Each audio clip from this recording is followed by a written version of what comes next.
వి gold trusted gold buyers. మీరు తాకట్టు పెట్టిన బంగారాన్ని విడిపించి ఈ రోజు ఉన్న మార్కెట్ ధరకు కొనబడును.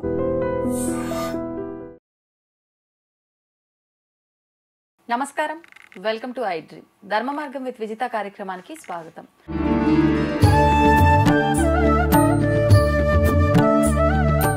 నమస్కారం గురుగారు. ఓం శ్రీ మహాగణాధిపతయే నమః. గురుగారు, సాధారణంగా మనం దేవాలయాలకు వెళ్ళేటప్పుడు పాటించాల్సిన నియమాలు కానీ ఆచరించాల్సిన విధానాలు కానీ ఏమైనా ఉన్నాయా?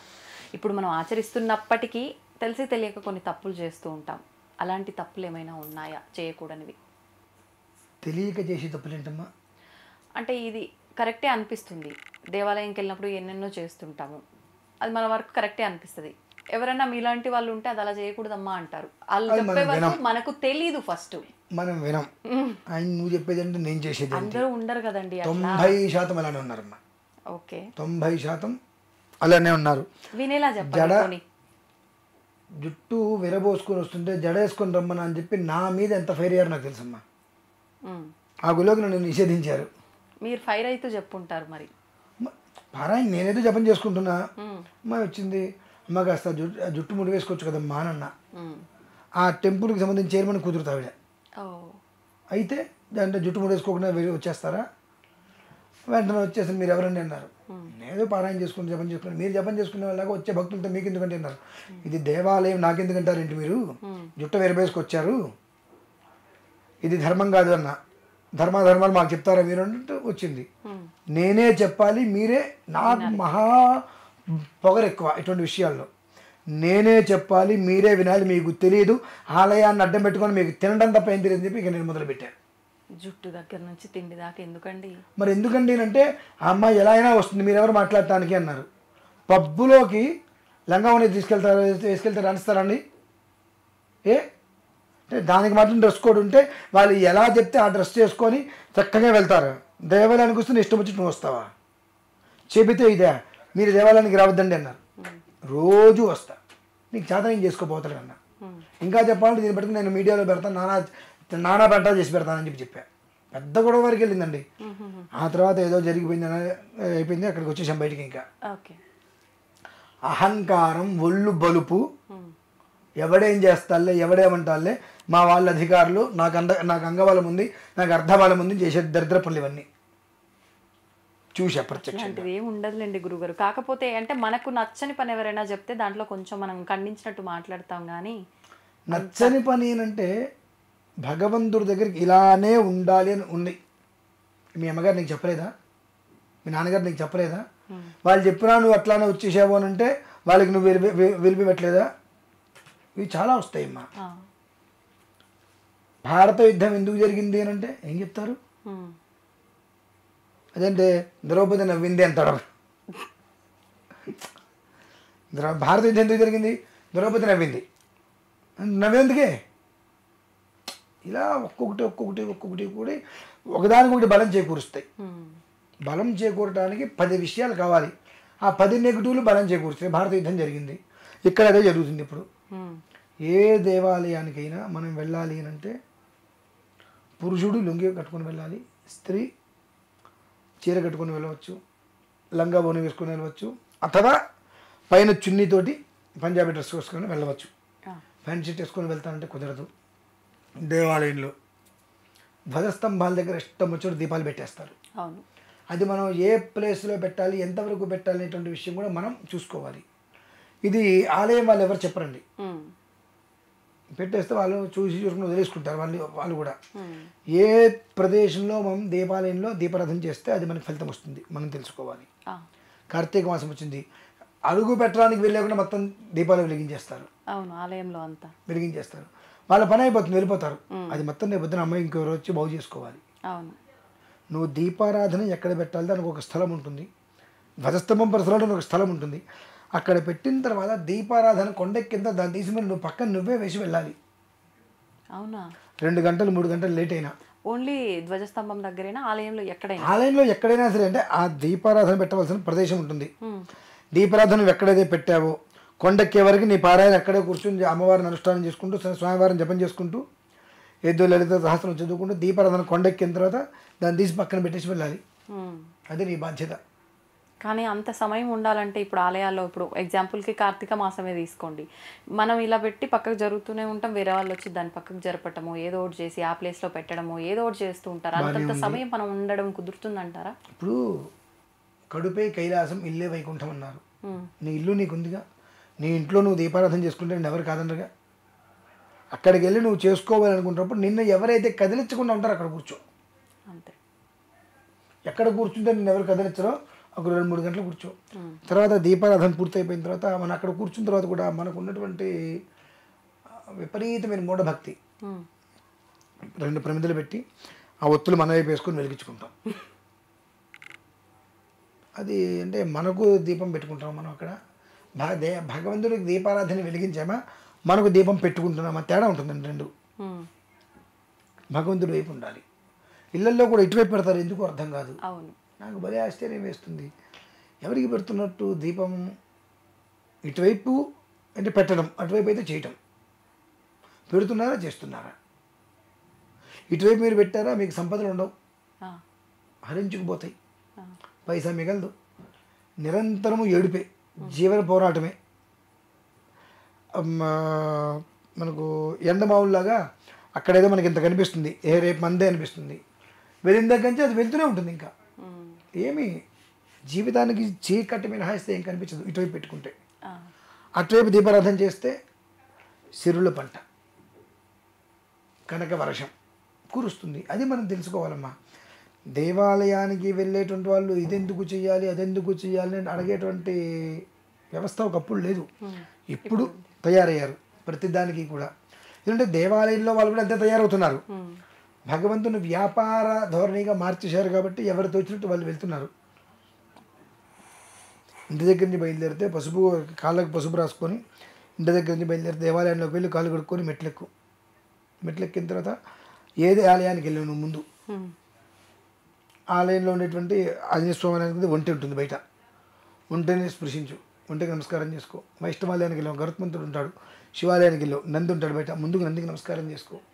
నంది భృంగిరతస్తుండి నందినో నందికేశ్వర కర్మ మోటీతు చాముండ చర్మముండ అతు చర్చిక అని కొన్ని మంత్రాలు ఉంటాయి. నందికి నమస్కారం చేసుకో, చక్కగా ఒక ప్రదక్షిణలా చేసి కూర్చో, వచ్చి పెట్టుకో. అంటే నీ దీపారాధన అవన్నీ కూడా నీ ప్రదక్షిణం పూర్తి చేసుకొని స్వామివారికి నమస్కారం చేసుకొని అర్చన చేసుకొని బయటకు వచ్చిన తర్వాత నువ్వు దీపారాధన చేసుకో. మీరు నంది అంటే గుర్తొచ్చింది. ఇప్పుడు ఏదైతే ఇప్పుడు నంది ఒంటె ఇవన్నీ వాహనం గురించి చెప్పారో మీరు, అక్కడ కూడా దీపారాధన చేస్తుంటారు చాలామంది, చేయొచ్చు అలాగా? మా పుర్రెకొక బుద్ధి అంతే, వద్దు అంటారే పానేస్తారా? అంటే వినేవాళ్ళు కూడా ఉంటారు కదా. ఇప్పుడు దేవాలయానికి వెళ్ళినా ఎక్కడికి వెళ్ళినా గోత్రనామాలు మీరు చెప్పొద్దు అని చెప్పే ఎన్నో విషయాల్లో అవును, మానేస్తున్నారా? ఒకవేళ మేము ఏదైనా దేవాలయంలో మిమ్మల్ని గోత్రం అడగకపోతే 19 గోత్రం అడగడం మర్చిపోయారు, అవును, గోత్రం చెప్పకుండా ఎవరికి పూజ చేశారండి అంటారు.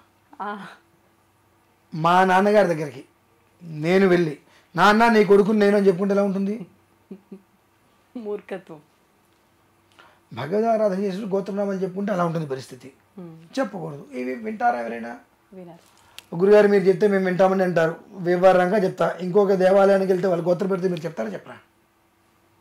మరి ఇప్పుడు గోత్రనామాలు ఇలా చెప్పడము ఇదంతా సాంప్రదాయం, లేకపోతే అసలు ఈ గోత్రం ఎందుకు వచ్చిందండి? పూజ పూర్తయిన తర్వాత చెప్పాలండి గోత్రనామం. మీ ఇంట్లో ఒక పూజ కూర్చుంటారు, 2 విషయాలు గమనించండి. మీ ఇంట్లో కార్పెంటరో కార్పొరేటర్ ఉంటారు కదా మీ ఏరియాకి, కార్పొరేటర్ పేరు నాకు తెలియదు, అదేదో ఉంటారు కదా, ఆయన్ని మీ ఇంటికి పిలవండి ఏదైనా పని మీద. మీ ఇంటికి వచ్చి కూర్చుంటే మీరు ఆయన పక్కన కూర్చున్నప్పుడు మీ ఫోన్ సైలెంట్లో పెట్టుకుంటారుగా, ఆయనకి ఏ డిస్టర్బెన్స్ రావద్దని. ఎవరు ఫోన్ చేయకుండా సైలెంట్లో పెట్టేసుకుని పక్కన పెట్టి ఆ ఇంటికి పిలిచినటువంటి వ్యక్తి బయటికి వెళ్ళేంత వరకు కూడా ఇంకెవరితోటి మీరు వ్యవహారం చేసుకోరుగా. ఆయన గురించి ఆలోచించంటే గబిక్కిన ఆయనకైనా అమర్యాద కలిగితే ఇంకోసారి మన ఇంటికి రాడేమో, మనకి ఏదైనా పనులు చేసి రకరకాలుగా ఆయనకి ఇచ్చి మర్యాద ఇచ్చేసేసి ఆయన ఇంట్లోంచి బయటికి వెళ్ళిన తర్వాత ఇక మనం పని చేసుకుంటాం. అలాగే మీ ఇంట్లో ఒక దేవుని పిలుస్తున్నారు ఆవాహనానికి, సత్యనారాయణ ఏదో కూర్చున్నప్పుడు మీరు బయట నుంచి ఒక నలుగురు వస్తున్నారు, మీరు ఎవరికి ఇస్తున్నారు? నిజం మాట్లాడుకుందాం, జనాలకే ఇస్తున్నారు, జనాలకి ఇస్తున్నారు. ఈయనకెందుకు, ఈయనకి నువ్వు విలువైనప్పుడు అక్కడ నువ్వు కూర్చోవడం దానికి, ఆయన విలవడం దానికి, ఆయన అవమానించడం దానికి. ఆయన్ని పిలిచి నువ్వు అవమానించావు, అక్కడ నీ గోత్రం పేరు చెప్పు. ఎవరు అవమానించింది? ఫలానా గోత్రం వాడు, ఫలానా పేరు వాడు ఏం చేశాడు, నిన్ను పిలిచి అవమానించాడు. పాపం చుట్టుందిగా. మరి ఏం చేస్తారంటే మంత్రహీనం, క్రియాహీనం, భక్తిహీనం, హుతాశన. పూజ పూర్తయిన తర్వాత నీళ్ళు వదిలిపెట్టాలి. అంటే మంత్రంలో కానీ, పూజలో కానీ, క్రియలో కానీ ఎక్కడైనా ఏదైనా కనుక ఒక అపరాధం జరిగితే క్షమించు తండ్రి అని చెప్పి నీళ్ళు వదిలిపెట్టేస్తారు. అప్పుడు పూజ ఎవరు చేశారని వస్తుంది. అప్పుడు మన గోత్రం పేరు చెప్పుకోవాలి. లాస్ట్ మీకు గుర్తుందో లేదో, శ్రావణ శుక్రవారం రోజున మనం కూడా అదే చేసాం. ఇంట్లో వాళ్ళందరూ కూడా ఏంటి, పంతులు గారు గోత్రం చెప్పలేదండి, గోత్రం చెప్పలేదంటే అనుకున్నారు. చివరి వరకు చెప్పలేదు మనం. అంటే మొదట్లో చేసేటప్పుడు 10 రకాల కోరికలు కొడతాం. ఆ కోరికలకి తగ్గట్టుగా మనం ఒబేడ్ ఇన్ ఆర్డర్ ఏదో అంటారు చూసారా, అలా అక్కడ ఉంటున్నామా? అంటే ఒక పర్సన్ మన ఇంటికి వస్తే అతనికి ఇచ్చిన వాల్యూ, ఆ పర్సన్కి కూడా జీవితాన్ని పైవాడు భగవంతుడు వస్తే మనం ఇవ్వట్లేకపోతున్నాం.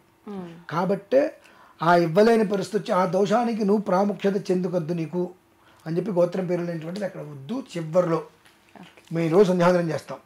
శుభ నక్షత్రే శుభయోగే శుభగ్రహణ ఏవంగన విశేషణ విశిష్టాయాం శుభదతో శ్రీ పరమేశ్వరం తెస్త శ్రీ పరమేశ్వర ప్రీత్యర్థం ఉన్నప్పుడు గోత్రం పేరు వస్తుంది. వెంటనే అక్కడ ప్రాతः సంధ్యాభాషి అని చెప్పేసుకుంటాం.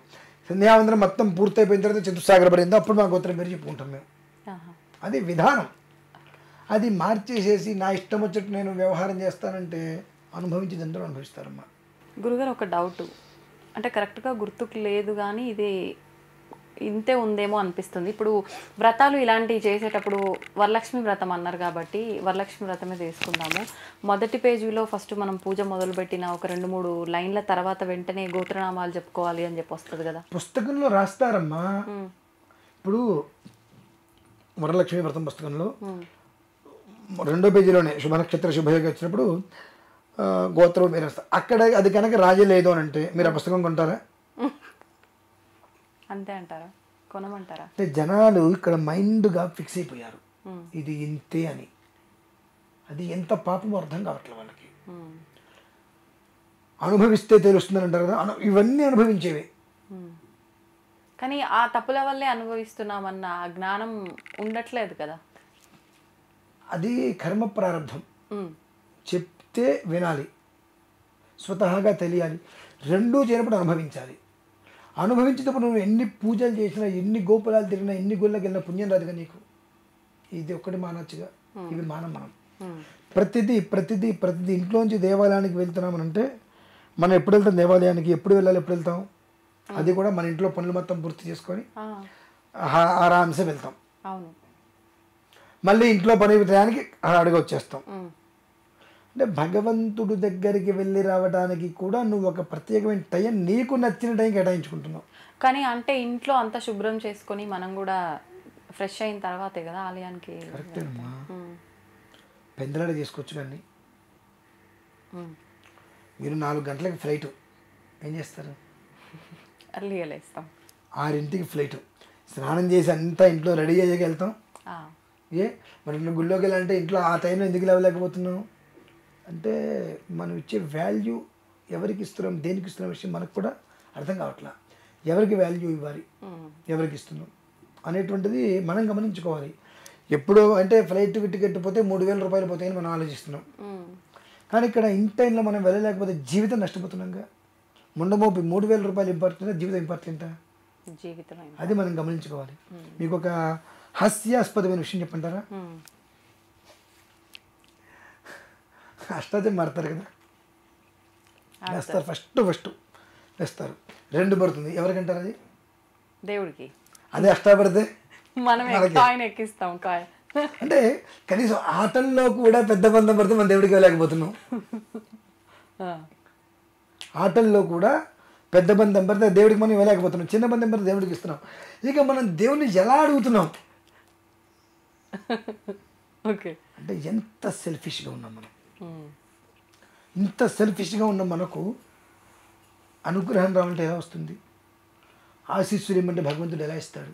ఇది మనం గమనించుకోవాలమ్మా.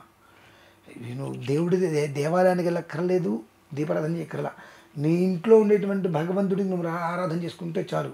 బట్ ఈ చిన్నది కేవలం అష్టాపడిందంటే నాది 2 పడితే దేవుడిది అంటున్నామంటే మన ఒక ఆలోచన ఏ స్థాయిలో ఉంది అని మనం గమనించుకోవాలి.